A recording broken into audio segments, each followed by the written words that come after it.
Diaries, yo people, welcome back to the channel. We have a very special guest today to talk a bit more about Liverpool transfers. Cal from Coppish. Make sure you guys follow. It's going to be in the description, in the title. How you doing, bro? I'm all right, but I'm like you, innit? Like, we're celebrating, living life, European royalty to European royalty. You know how it goes, man. You know how it goes. We're good. We're good. We're outside this summer. We're outside Definitely. this summer. We're outside, we're enjoying, and like I said, we understand each other. But straight into that, because you guys are feeling extra nice.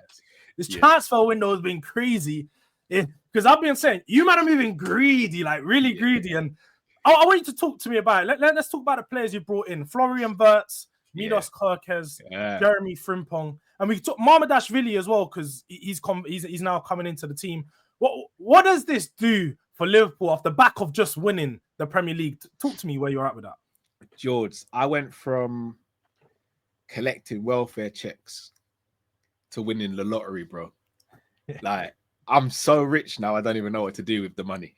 Like, I've given money to friends, I've given money to families, I've set up businesses, I've put money in bonds. I'm just living life now. Bro, I didn't know if Liverpool would double down on their success of winning the Premier League. Because the last time we won the Champions League and Premier League, we didn't really drive home and build on that success in the transfer market. Frimpong and Kerkez, very good signings in their own right. Obviously, we had to replace Trent. It's not a like-for-like replacement because there is no like-for-like player. Probably the nearest player that you've got in that is Pedro Porro. We were never going to get Pedro Porro. Frimpong is a very good player. Would he be my first choice? No, that would be another player of yours. That's Jed Spence. But I still rate Frimpong. Kirk is, again, not my first choice, but a quality left-back. So we knew we had to solve those situations early. Marmadashvili from last summer, that, for me, future-proofs the goalkeeper situation. And we signed another Hungarian goalkeeper that's kind of gone on the radar, 20 years old. But you see the Florian Wirtz signing. When the news first broke, I was like, boy, I don't know, man. Let's be easy with this. We've been there before. I've been clipped up a few times over the years for going a bit too early. You see when the report started to break down and being like, yeah, he wants Liverpool. I said, yeah, I'm rich now. I'm gonna be very shameless. I'm gonna be unbearable. This, I think, unless you're a real football person, I don't know if the casuals necessarily know how big of a signing this is. We haven't had a player like this since Coutinho was here. Dare I say it, the Premier League hasn't had many of these players since Coutinho was here. And he's such a good footballer. Now, again, if I'm going to be not less shameless, I don't expect him to replicate the numbers he got in Germany straight away, because I do think the German league is easier to score and create in because of the defensive structures out there, goalkeeping standards, etc. But Florian Wirtz as a footballer is someone I look at and I go, if Salah goes in a couple of years' time, we've got someone else there who can pick up the team and say, yeah, look, we're good here. We're good. He can attract other players. The Adidas deal coming in alongside of him signing a young German talent as well, who's almost going to be the face of German football, bro. If we get other targets that we're rumored to get, back to back.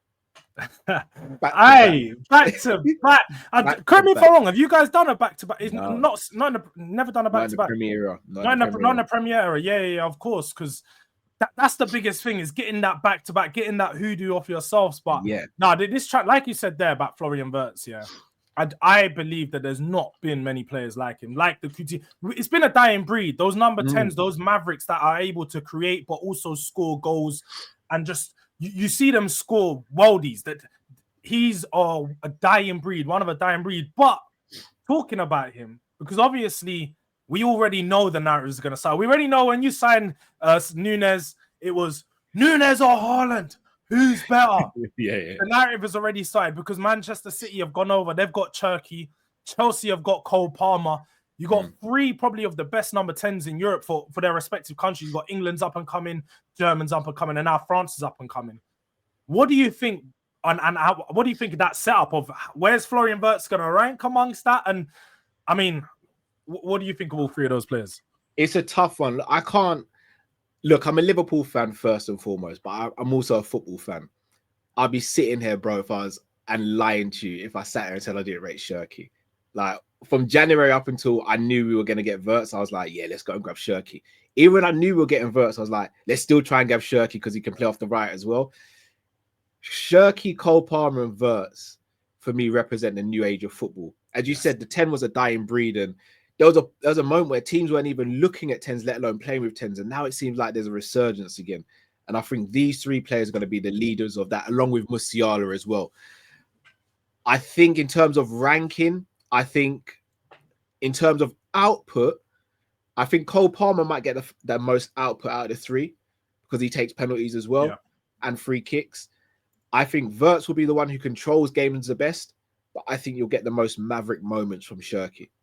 So I know I may be sitting on the fence. I'm going to have to back my guy. I think Wirtz will be the overall best one out of the 3. Yeah. But all 3 players are absolute class. The only issue Cherki might have, in my opinion, depending on how long Pep Guardiola's there, is Pep likes to coach that maverick out of players. Yes. Do you know what? I've been told far too often that he doesn't. And they try to make it be a thing that he doesn't. But he definitely doesn't. I think Cherki could potentially suffer from that. But like you said there, it's just the new age of football. And we got Yamal as well from Spain. Like, we've got some of these big stars coming through. And it's refreshing because I felt like football was dying for a couple of years when you're watching these robotic players come through. Like, no disrespect, but like Haaland, he's not pretty to watch on the eye. He's not a striker that like I grew up watching. So it's hard to sit there and be like, this is a great striker. This is the striker leading us through the next generation. On the flip side, though, I do have a love for Haaland because he's so militant in his approach in terms of his finishing and just his aggression to get goals as well. But I hear what you're saying. Yeah. He's like the Terminator of football, man. He's just like, I want goals. That's just simply it. Get me goals. But away from that and bringing it back to your transfer window, you guys aren't stopping there. You guys aren't stopping. I had this verse show with a gal last week, and he was going mad. He's going, Liverpool fans are feeling themselves too much. They think they've won a league and they can go sign anyone and everyone wants to go to their club. You have been heavily linked one of the best strikers in world football, Alexander Isak. And I know you have a certain feeling about this. So let me know how you're feeling about the potential signing of Alexander Isak, another world-breaking feat. Look, I'm no ITK, I'm no Oracle. I just feel as though there's something in this. The fact that they're apparently linked to Jota, the fact that they're linked to João Pedro and other strikers as well, I think there's something in this. Whether we can get over the line or not remains to be seen. I think there's something in this. And Jords, as I said, bro, if Isak turns up at Liverpool alongside Salah and Florian Wirtz, engrave the trophy from August, bro. Everyone else is fighting for second because it's done. It's done. We're gonna be so hard to stop from an attacking standpoint. And defensively, I think we're more solid now than we were last season with the players we brought in. It's gonna be a long day for the Premier League. Yeah, it will be. I'm not gonna lie on the top, man. I was being a little bit salty. I know you. I was a little bit salty because it was sounding a bit too nice. I was like, nah, but like that's not allowed. That's not allowed to. You know what? That's not fair. Like, give my ball back. Give my ball back. Yeah, we're not playing now. We're not even gonna play. Like, this ain't fair, man. Because how could you guys have a lineup of Wirtz, Salah, and then I'm not being funny, throw Diaz in there as well. Like, that's a very dangerous front four that you guys could potentially sign. But with Alexander Isak, obviously what we hear is that Arsenal fans are so convinced he's an Arsenal fan. He wants to go Arsenal. That's where, if they go in for him, that's where like his heart will lie. Do you think that there's a potential chance of him going to another club in the Premier League, it being not Liverpool? Yeah, I think Arsenal is the only other option. I don't think Chelsea will go in for him for whatever reason, even though I think Chelsea could do with an Alexander Isak. Man United, I don't think have got any chance of getting him. I don't think you guys have. Newcastle already have him. Villa don't have a chance. City have got Haaland, so there's no point in him going there. I think it would be Arsenal or Liverpool. I just think we're probably ahead in the pecking order at the moment, given that we've just won the league. We're signing big players and high quality players. I think we may just be able to tempt him. Plus, I've heard rumors that he's always had an admiration for Liverpool as well. So, and I think most players outside of England, if you're not a Liverpool fan, do have that admiration for Liverpool, even if they're not outright Liverpool fans.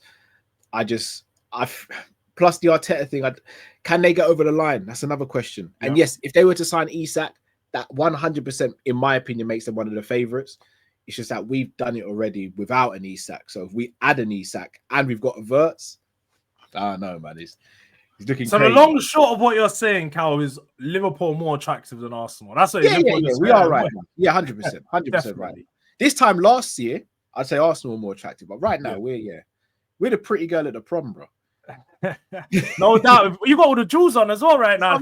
you know when you see the rappers in a club with like 6 chains on, that's you guys. Like, you just got all your chains on right now for no reason. He's got like bare pendants on top of bed, but you can't blame you. Like, that's exactly what you guys deserve after the season you've had. And Isak could potentially be a good option. But talking about other players, because it isn't just Isak where you guys are stopping. We have heard rumors Konate hasn't looked to sign another deal. What do you think about Konate potentially going, and who his replacement could potentially be? And like you said, Mark Gahey being an option for you guys. Yeah, this one will hurt. I'm not gonna lie. I rate Konate very highly. Now, I maybe not as high as some Liverpool fans, but I think there's also a portion of the Liverpool fans that underrate him as well. As silly as it might sound, I'd be willing to let Konate leave on a free next summer and keep him for the season, because I don't think the money we sell him for this summer can go and get a replacement as good or better than him. And keeping him gives us the better chance of winning the league or Champions League, in my opinion. Gahey, though, is a very good centre-back. I just don't think he's of the level of Konate. And maybe he can come in and prove me wrong. But I don't think as of right now, I look at Gahey and go, if he comes into the team, Konate can go. I don't think he's that level yet. Gahey coming in to deputise or rotate with Konate and Virgil, I'm all for. Like, that is, for me, that's excellent business. Him being homegrown as well, I don't think the price will be outrageous. For me, that would be excellent business. We need to keep Konate. We need to find some resolution to the situation, even if it means he goes on free or we try and time down later on in the season. Just get him staying and playing next to Virgil, because one, him and Virgil formed, in my opinion, a formidable partnership, and they were predominantly let down by the fullbacks in Trent, who just didn't have a desire to defend, and Robbo, who's been on the decline. With Kirkers and Frimpong coming in now, Bradley being there as well, I think we'll see a better season from those guys this season if they are to stay. Okay. So do you have any other centre-back options that you would accept and be like, all right? And I feel like I know who you're going to say, but go on. Who do you think I'm going to say? Bastoni. I knew he's going to go big. I hear it. Bastoni's. I'm rich now, Jords, bro. I'm rich. I'm rich. Bring me all the best players, man. Just bring me the best players. No, I'm rich. So I tell you what it is. If Schlotterbeck wasn't injured, he'd be my first choice. Okay. And I'll be honest, if we were to sign Gahey and then try and push for a move for like Schlotterbeck in January once he's fit and everything, I'd be all right with it. Another player I do like who's very young still and still has a long way to go in the game is Nathan Zizi from Nantes. Left foot centre-back, very elegant on the ball, aggressive in attack when he needs to be, but reads the game well for his age. He'd be someone I'd look at as well, and I think he could be someone that could future-proof that back line, because, again, we can't get too ahead of ourselves. Virgil may only have 3 years at a push left at this level. We need to start from now, in my opinion, finding that replacement and building on that. Definitely, man. I think that's one thing we've done really good. I was just maintaining, keep signing these young centre backs. One of them are eventually going to come off. It's one of those ones, especially when you know you got 2-3 years left. This week, just sign a few young centre backs and build them through. But on that, do you have any other priority position? Seeing that you've addressed probably 3 of your main issues, being that a Trent replacement, a Robertson replacement, and now someone's coming at that 10 and just replace some of the goals. Is there any other priority positions that you think you guys need to sign this summer? Yeah, centre. If Mark Gahey comes in, then that takes a lot of pressure off centre back. But I still would like another centre midfielder.